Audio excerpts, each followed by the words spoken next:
Bueno, buenos días. Me llamo María José Mansilla y soy la presidenta de Spay Mater.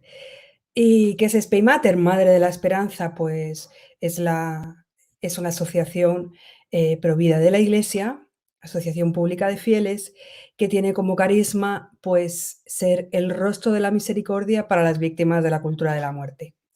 Bueno, pues os voy a aterrizar un poco este carisma tan bonito de ser el rostro de la misericordia para las víctimas de la cultura de la muerte. ¿Qué es eso de ser el rostro de la misericordia y quiénes son las víctimas de la cultura de la muerte? Bueno, sabéis que el término de cultura de la muerte es algo que inventó San Juan Pablo II, bueno, que puso en San Juan Pablo II la encíclica Evangelium Vitae, ¿no? Y que pues se habla mucho, luego pues se ha generalizado ese término de cultura de la vida, cultura de la muerte, aunque llamarle cultura de la muerte no, tampoco tiene mucho sentido. Bueno, ¿y qué es la cultura de la muerte? Pues yo desde mi experiencia, pues es toda esa gente, todas esas personas a las que han convencido de que lo bueno es malo y lo malo es bueno y tienen estas consecuencias, aunque tiene también más víctimas, ¿no? Como ya veremos con el tema del aborto.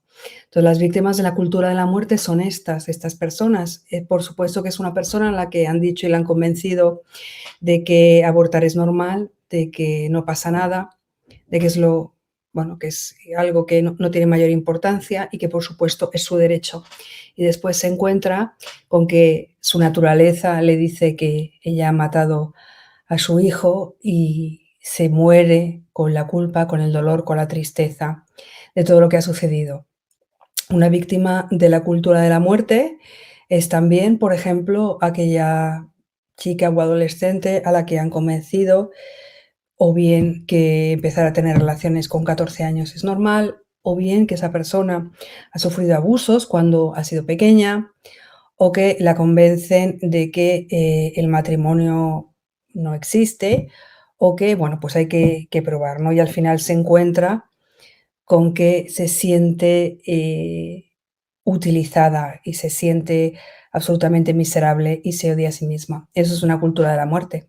Una víctima de la cultura de la muerte es también aquella persona o aquel matrimonio que se quedan embarazados y les dicen que su hijo viene con un problema que puede ser muy grande o muy pequeño, porque hay veces que realmente ese problema que le detectan no es tan grande o es solucionable. Pero todo el mundo, el sistema de salud, su familia, sus amigos les dicen que tienen que abortar, que no hay ninguna otra solución y se encuentran pues que tienen que tener una actitud verdaderamente heroica para seguir adelante con ese embarazo.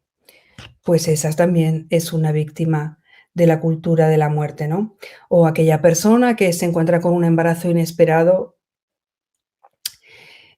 A veces se queda embarazada por tercera o cuarta vez de diferentes padres y no ve ningún otro camino en su vida que el aborto, y lo único que se le ofrece es muerte, es la muerte de su hijo, su esterilización. Todas esas personas son víctimas de la cultura de la muerte. Es víctima una persona de cultura de la muerte también que ha sufrido, por ejemplo, malos tratos o abuso y que está llena de rencor. Y con ese rencor, pues su vida es un infierno y hace de su vida un infierno a las demás, ¿no? Porque la cultura de la muerte tiene muchas caras. Me dejó también el final de la vida, es víctima de una cultura de la muerte, aquella persona a la que le dicen que lo mejor que puede hacer con esa persona que está viviendo sus últimos momentos es, bueno, pues que termine ya y, entre comillas, quitarle el sufrimiento, ¿no? Cosa que verdaderamente es falsa, pero que eso la dicen, ¿no? O aquella persona que tiene una enfermedad crónica generando y que a través de la eutanasia le están diciendo que su vida no merece la pena y que él no merece la pena y que lo que mejor puede hacer y lo más misericordioso es quitarse de en medio. Bueno, pues todas estas son víctimas de la cultura de la muerte. Y por supuesto me dejo quizá lo más importante, lo más grave para el final, ¿no? Que víctima de la cultura de la muerte son también todos esos niños a los que se les ha impedido nacer. Bueno, pues, ¿qué dice Dios o qué quiere hacer Dios ante toda esta situación? ¿Cuál es lo que nos da, ¿no? El camino que se nos ofrece. Bueno, pues nosotros hemos visto porque se nos está diciendo en las encíclicas, en la Humanae Vitae y el Evangelium Vitae, y porque también se nos está diciendo, pues, sobre todo en algo que se nos ha inspirado mucho, que es la devoción a la Divina Misericordia. ¿Qué es lo que Dios quiere ofrecer a este mundo herido por la cultura de la muerte? Misericordia, misericordia. Esto es el camino que se nos está ofreciendo y este es el camino que nosotros queremos ofrecer a todas estas víctimas de la cultura de la muerte, porque la batalla por la vida no es una batalla social, no es una batalla, es algo que tenga que ver con mamás que no tienen recursos. Claro que hay mamás que no tienen recursos y por supuesto que hay que ayudarlas, pero es algo mucho más grande. Es una batalla, es la batalla final que se nos decía Santa Lucía en Fátima, ¿no? Que la batalla final era por la vida y por la familia. Y al final por la persona, por la dignidad de la persona, por lo que es la persona.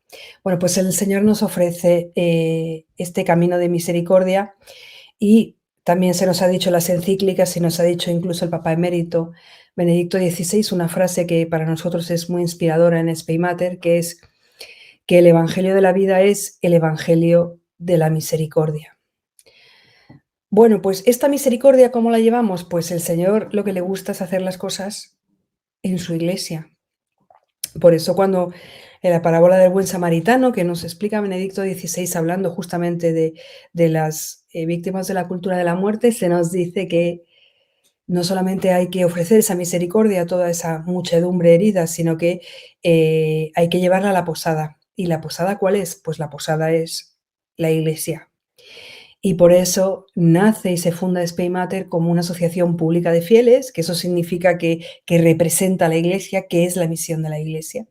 Porque la Iglesia en esta batalla por la vida tiene que dar la cara y defender la dignidad humana, pero hacerlo como Iglesia que somos, desde la fe y con las armas de la fe, puesto que, como hemos dicho, esta batalla de la vida, esta última batalla, es una batalla espiritual. Bueno, pues esto es un poco el carisma de lo que quiero decir Spei Mater.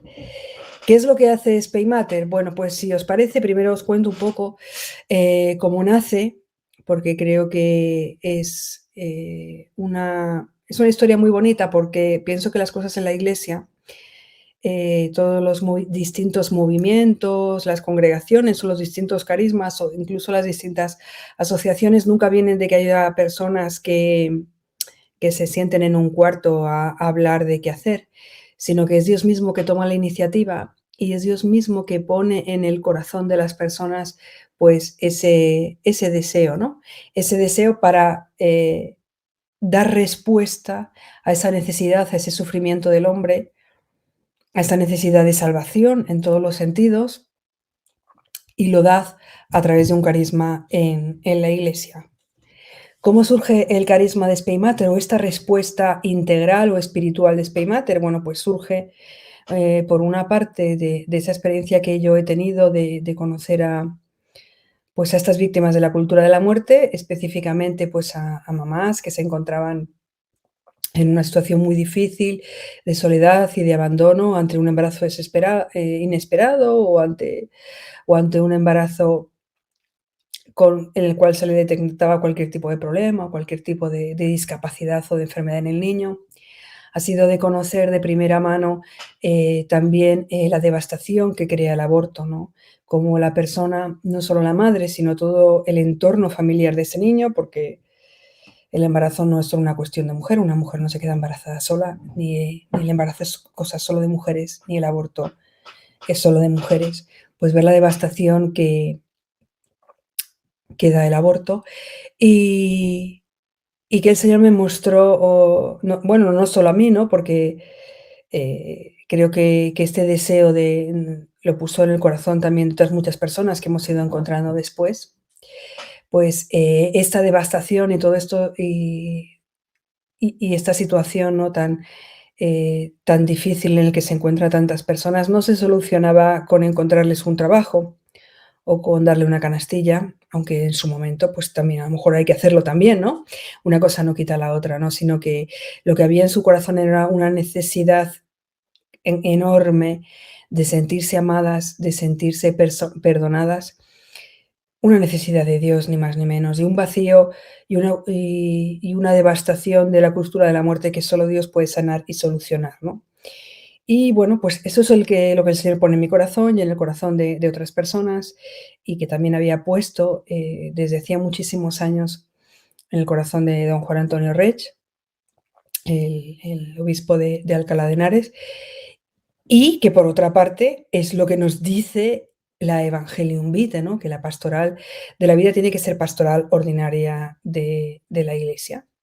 Entonces, bueno, pues a través de la experiencia que yo conozco de los Estados Unidos sobre el proyecto Raquel, de esta atención integral a una persona que ha sufrido un aborto provocado, de una persona porque, como ya he dicho, no es solamente alguna cuestión de mujeres, sino de personas y, por supuesto, que están incluidos los varones. Conocemos el proyecto Raquel, de esta atención desde la Iglesia y como organización diocesana a la cuestión del posaborto. Conocemos otras iniciativas de Respect Life o el proyecto Gabriel, de este acompañamiento desde las parroquias a las embarazadas que se encuentran en un momento de dificultad por la causa que sea, y esta es la manera con la que empieza, primero con Proyecto Raquel en España, Spaymater, como aprobación, como asociación pública de fieles, que lo digo muchas veces porque yo tampoco sabía lo que era en ese momento, ¿no? Pero es que me parece una cosa muy grande porque ser asociación de fieles significa que esta tarea de ser el rostro de la misericordia y esta tarea de defensa de la vida, de atender a las víctimas de la cultura de la muerte, es algo que la Iglesia asume como que le es propio, ¿no? Y avala completamente. Y cuando actuamos siempre en nombre de la Iglesia. Y esa es la única y la verdadera diferencia que tenemos, y eso es el único valor que tenemos, ¿no? Que es el Señor que actúa y es el Señor que sana las heridas. Cuando nace Spaymater en España, de manera anómala, con el resto de países, tanto de Europa como de América Latina, ¿no? Sitios donde, bueno, pues nos podemos un poco reflejarnos, no existe como tal ninguna asociación católica. Todas las asociaciones pro vida hacen una labor muy buena, asistencial, formativa, pero todas desde la confesionalidad.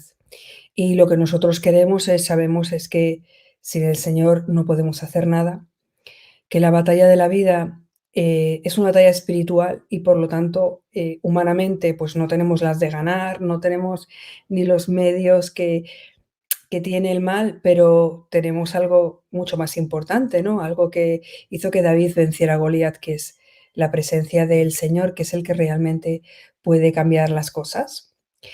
Entonces, bueno, hasta aquí cuento un poco la historia y ahora voy a contar qué es lo que hacemos. Bueno, pues nosotros, dentro de la cultura de la vida, se pueden hacer muchísimas cosas, hay muchísimos frentes y todos son importantes, pero nuestra labor siempre es en el uno al uno. Entonces, lo concretamos en 3 proyectos. El primero de ellos, el que ya he hablado, es el proyecto Raquel, que es un proyecto diocesano en el cual, se acompaña a esas personas en un camino de sanación y en un camino de reconciliación para que, pues, sanen esas heridas del aborto, ¿no?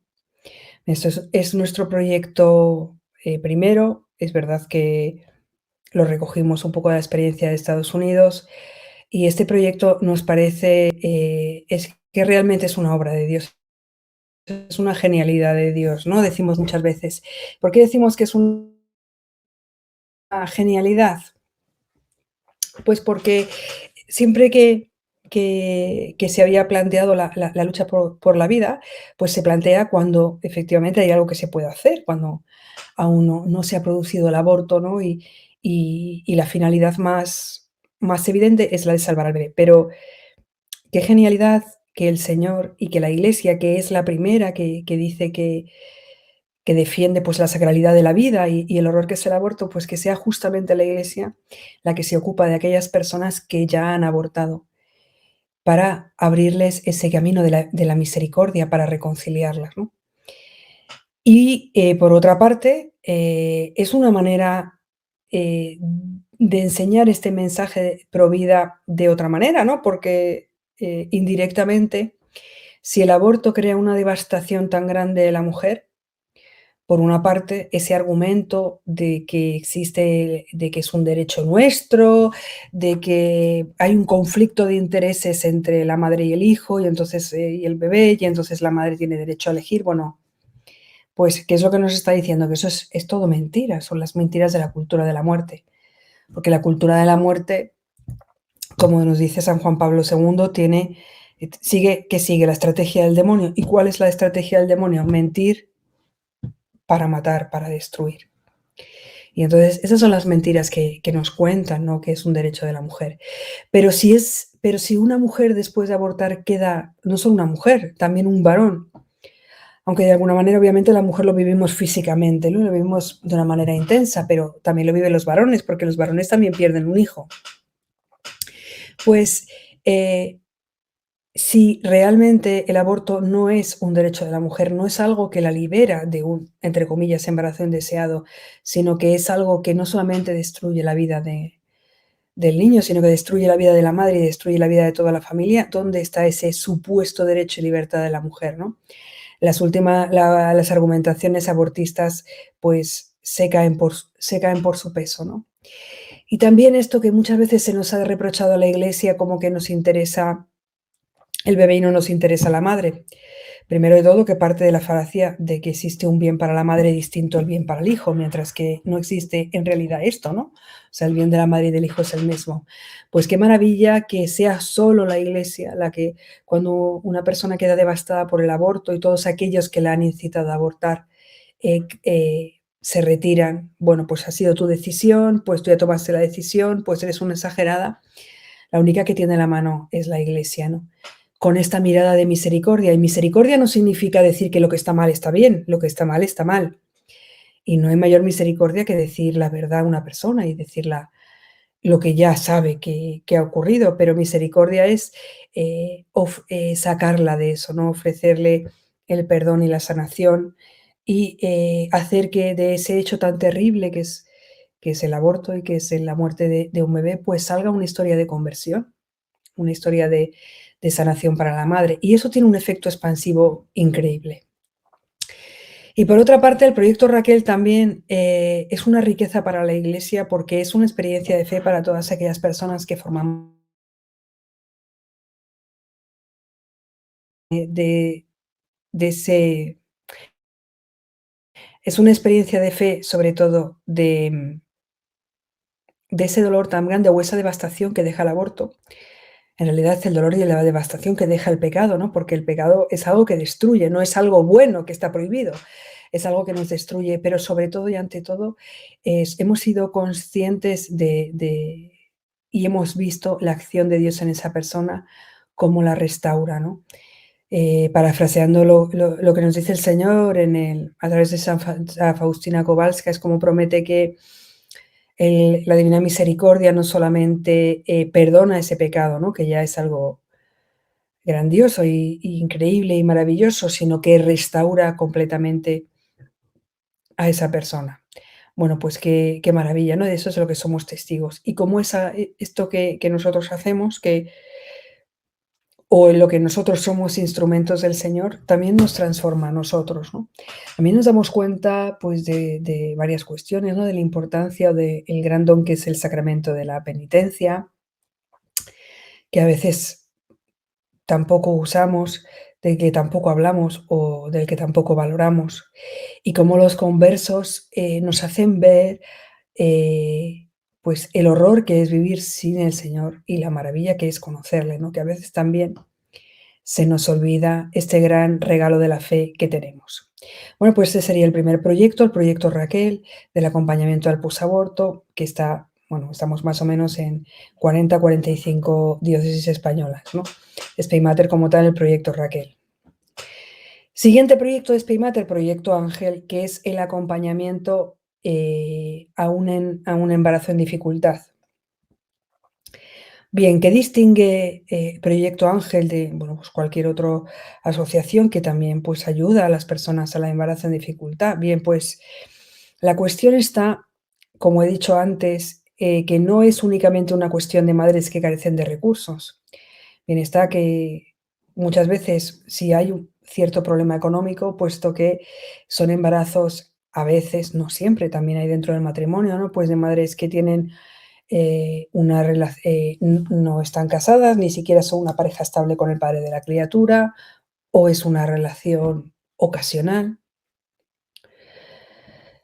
Y, bueno, pues todos sabemos las dificultades que tenemos todos a fin de mes, ¿no? Bueno, pues hay ciertamente que en muchos casos, pues hay una dificultad económica, pero ¿quién no la tiene, no? ¿Quién tiene una situación económica tan sumamente, boyante para que le sobre el dinero a fin de mes y poder alimentar a 10 personas más?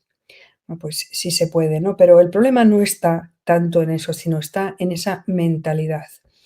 ¿Qué mentalidad? Pues en la mentalidad de la trivialización de las relaciones, en una mentalidad de anticonceptiva, en una mentalidad en el cual el embarazo no es una bendición ni una buena noticia, sino algo que me ocurre y es negativo, en unas relaciones que no se comprometen, no existe un compromiso, no existe una apertura a la vida.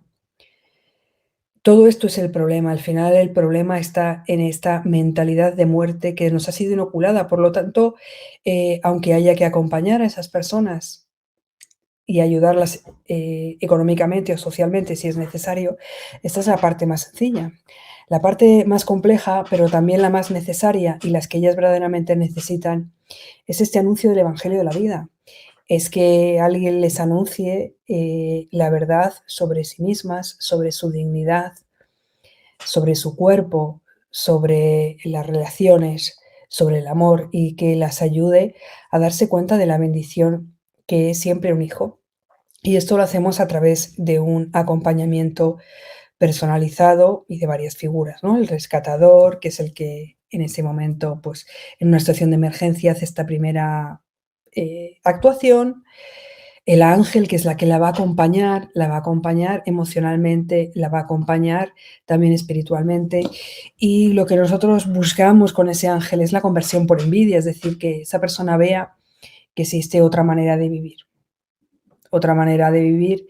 que es evidentemente una manera de vivir con el Señor y desde lo que el Señor nos ha mostrado, nos ha revelado y lo que es conforme a nuestra naturaleza, ¿no? Tiene también de especial que buscamos no solamente la conversión, sino que hay muchas figuras o hay muchas situaciones que no se les da respuesta tampoco desde una cuestión económica, sobre todo, y cada vez más al tema de la detección de una discapacidad o de una enfermedad en el niño o en la madre, que a veces es verdadera y otras veces es una falsa alarma, ¿no? Y cómo todo está pensado para que esa persona no tenga ese niño, porque va a ser enfermo o porque va a morir al poco tiempo, o eso dicen los médicos, ¿no? Y ahí es necesario, pues, un apoyo, más importante. U otras muchas circunstancias en las cuales no es un problema de que realmente no tengo dinero para darle de comer, sino que, bueno, pues no entra en mis planes y se nos ha convencido de que, bueno, pues la maternidad tiene que ser cuando yo quiero, como yo quiero y el hijo perfecto. Muchas veces, y para nuestra sorpresa, viene, de fecundaciones in vitro, en la cual, pues como todo el proceso de la fecundación in vitro es muy agresivo físicamente y psicológicamente, pues buscan una fecundación in vitro y cuando ella se queda embarazada, la pareja se destruye y quiere abortar ese niño de la pareja con la que ya no está. Bueno, hay infinidad de situaciones en la cual esa cultura de la muerte nos ha sido verdaderamente inoculada y necesitan ese anuncio de la salvación. Y esto es lo que hace Proyecto Ángel y también lo hace desde la Iglesia en colaboración, pues también con otras instituciones de la Iglesia, como por ejemplo Cáritas. Y hay un tercer proyecto que creo que es base para los otros dos, que se llama Parroquias por la Vida. ¿Qué significa esto? Pues lo primero que significa es esto que había dicho, que nos dice San Juan Pablo II en la Evangelium Vitae, que la pastoral de la vida tiene que ser pastoral ordinaria de la Iglesia. Por lo tanto, hay que hacerlo desde las parroquias, que son las pequeñas células, ¿no? ¿Y qué es lo primero que tenemos que hacer? Orar, rezar, porque si no, no hacemos nada. No hacemos nada. La cultura de la muerte es tan extensa, tiene tantos medios que si nosotros, eh, no rezamos, no tenemos esa intervención de Dios, pues no llegamos a ningún sitio. Y la oración hace milagros increíbles. Yo creo que el Señor ha suscitado ahora mismo otras muchas iniciativas de oración por la vida, tanto en los centros de aborto como en las propias parroquias, porque es fundamental que nos demos cuenta de que es una batalla espiritual. Tenemos que darnos cuenta que sin la oración no podemos nada. Primero, porque esa oración vale por sí misma y segundo, porque es el sustento de toda acción. ¿Cuánto nos gusta, por ejemplo, a todos Teresa de Lisieux, verdad? Que es patrona de las misiones y no salió de su convento y murió muy joven y lo es porque con su oración lo sostuvo, ¿no? Pues qué importante es que en las parroquias se rece por la vida, pero que se rece por la vida, además de esta acción o de esta importancia de la oración, ¿no? Y de la validez que tiene por sí misma, está en que nosotros nos concienciamos del valor de la vida. Porque cuántas veces no se habla de estos temas en las parroquias, no tanto porque se quiere ocultar como porque, bueno, pues no se sabe mucho cómo abordarlo o cuándo abordarlo. Entonces, es necesario que oremos por la vida, que imploremos al Señor, pero también que nos mentalicemos. Y la segunda parte, o es, complementaria completamente de Parroquias por la Vida, es la formación. ¿Cuánta formación nos falta? Muchas veces, ya no digo al mundo entero, que por supuesto, pero a los católicos que vamos a la parroquia, que van los domingos a misa, que tienen niños haciendo la primera comunión, que tienen hijos haciendo la confirmación. ¿Cuánta formación nos falta sobre estos temas, sobre la dignidad de la persona humana, sobre cuáles son las artimañas de la cultura de la muerte, sobre cuál es la postura que tiene la Iglesia sobre temas fundamentales? Se ha hablado, y yo creo que ya estamos muy concienciados de la importancia de hablar del tema de la educación afectivo-sexual, pero cuánto también es importante, no solamente esto, sino hablar de la bioética, hablar de la anticoncepción, hablar de la fecundación in vitro, hablar sobre el aborto, hablar sobre la eutanasia y dar luz, dar luz. El Evangelio es la verdad existe. Y la verdad nos la revela el Señor y nos la revela en la Iglesia y nos la revela con el Evangelio. Entonces es muy importante que también en las parroquias se formen todos los niveles, desde los niños pequeños hasta los más mayores, de cuál es el Evangelio de la vida y de la misericordia, ¿no? De lo que nos dice la Iglesia. Lo que nos dice la Iglesia es la palabra del Señor. Y lo que yo cuando era adolescente no veía, pero ahora veo con mucha claridad, vamos, tampoco es que sea una genialidad, pero es que muchas veces, vemos los mandamientos los mandamientos de Dios, los mandamientos de la Iglesia, sobre todo cuando eres joven, como algo que te coarta la vida, ¿no? O sea, dice: "Bueno, pues si no puedo hacer esto, no puedo hacer aquello". Y después con la experiencia lo que te das cuenta es que esos mandamientos que nos pone nos preservan de muchísimas cosas, ¿no? Nos libran de muchísimos peligros y nos protegen, no solo protegen a los demás, porque hay una parte de los demás y otra parte para nosotros mismos, sino que a nosotros mismos también nos dicen dónde están esas líneas rojas que hacen que caigamos, pues, en todas estas engaños de la cultura de la muerte, ¿no? Y qué importante es. Y, para finalizar, solamente, hacer un poco, eh, referencia a mi testimonio o al testimonio de tantas personas, ¿no? O sea, a mí, realmente todo esto me ha cambiado la vida, le ha cambiado la vida a muchas personas y he sido testigo de conversiones, que me han hecho mucha mella, ¿no? He sido testigo de conversiones en Proyecto Raquel, de personas que habían abortado hacía muchísimos años, de personas ya de 70 y 80 años, porque, bueno, que el aborto sea legal no significa que nadie aborte, ¿no? Y cómo llevaban toda la vida con ese peso tan espantoso encima, toda la vida tomando medicación para la depresión, para la ansiedad, y cómo a través de Proyecto Raquel han tenido ese encuentro con el Señor que les ha rehecho y que les ha cambiado la vida completamente, ¿no? ¿Cuántas personas he conocido que estaban por la vida, realmente con un rencor espantoso, con una infelicidad y un sufrimiento horrible que incluso llevaban en la cara? Y después de haber tenido este encuentro con la misericordia, este encuentro con el Señor, a través de Proyecto Raquel, que es un instrumento, que es un medio. El fin siempre es Dios, no, nosotros solo somos un medio para eso. Cómo le ha cambiado su cara, le ha cambiado su vida completamente, y cómo no solamente ha cambiado su vida, sino que ha cambiado la vida de las personas que estaban, alrededor suyo, ¿no? Yo también he visto y he sido testigo a través de Proyecto Ángel, como personas que llevaban una vida absolutamente desordenada y muy desgraciada, por cierto, ¿no?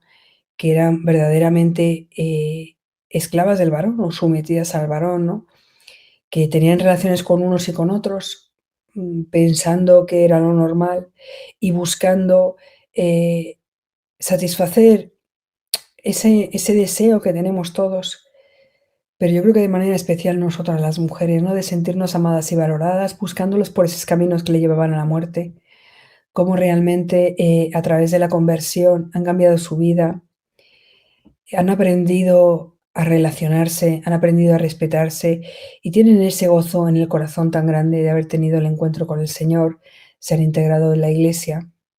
También he visto frutos de la oración, personas que, durante mucho tiempo han tenido el corazón absolutamente endurecidos, pero que ha habido otras que han rezado por ellos con constancia y han salido adelante. Y a mí también me la ha cambiado porque, sobre todo por esta, constancia o por este haber visto con mis ojos, pues, lo que es la acción de Dios en una persona, ¿no? Y una mención especial voy a hacer a algo que a mí sí que me ha cambiado mucho de una manera personal, ¿no? Que es la visión, sobre todo, del sacramento de la confesión. Y aprovecho a contar una anécdota que cuento siempre, pero para mí ha sido, de verdad muy, muy importante en mi vida, ¿no? Y ha sido cuando una persona con la que estábamos hablando para animarla a que siguiera adelante con su embarazo, ella tenía una niña pequeña y tenía un aborto también, las 2 cosas. Y en aquel momento, pues, la dijimos que por qué no pensaba en confesarse, ¿no? Bueno, poco creo que también esto me dio cuenta en la enorme necesidad y el deseo que tiene mucha gente de que le hablen de Dios, y cómo a veces por respetos humanos no decimos: "Esta boca es mía", cuando lo que estamos es, eh, dejando de ofrecer el mayor tesoro para esas personas, ¿no? Bueno, pues le ofrecimos el tema de la confesión y preguntó en qué consistía ese sacramento. Pues estaba bautizada y todo, pero bueno, pues tenía una formación escasa y, pues le contamos más o menos una catequesis muy, muy básica, y como esa persona se echó a llorar de la emoción, ¿no? Porque en ese momento creo que Dios la iluminó de la importancia que tiene el sacramento de la reconciliación, y decir: "Puedo volver a ser como es mi hija, inocente, ¿no? Puede volver a renacer". Y así fue, y bueno, siguió efectivamente adelantó con ese embarazo, pero algo mucho más importante, sino que tuvo esa primera experiencia de la misericordia, y el que ha tenido una experiencia de la misericordia, pues no, ese tiene una conversión de verdad, ¿no? Tiene una experiencia que le cambia la vida. Bueno, pues, yo con esto me quiero despedir. He hablado de una manera muy desordenada, un poco según se me iban viniendo las ideas a la cabeza, pero bueno, espero que también es porque intento hablar con un poco, pues desde el corazón y desde mi experiencia, no dando aquí una charla muy, muy, muy académica. Y bueno, pues simplemente que conozcáis esta realidad de la Iglesia, a la que igual alguna de vosotros también puede sentirse llamado, y que creo que es tan fundamental hoy en día, ¿no? Ser testigos del evangelio, de la vida y de la misericordia, ante la cultura de la muerte, ante la cultura del descarte que nos dice ahora el Papa, y ser ese rostro de la misericordia. Y desde luego que el Señor nos da, como decía el ciento por uno, ¿no? Qué maravilla poder ser testigo de su obra, y qué maravilla poder ser testigo de su obra no solo en uno mismo, que también lo es, sino en otras personas.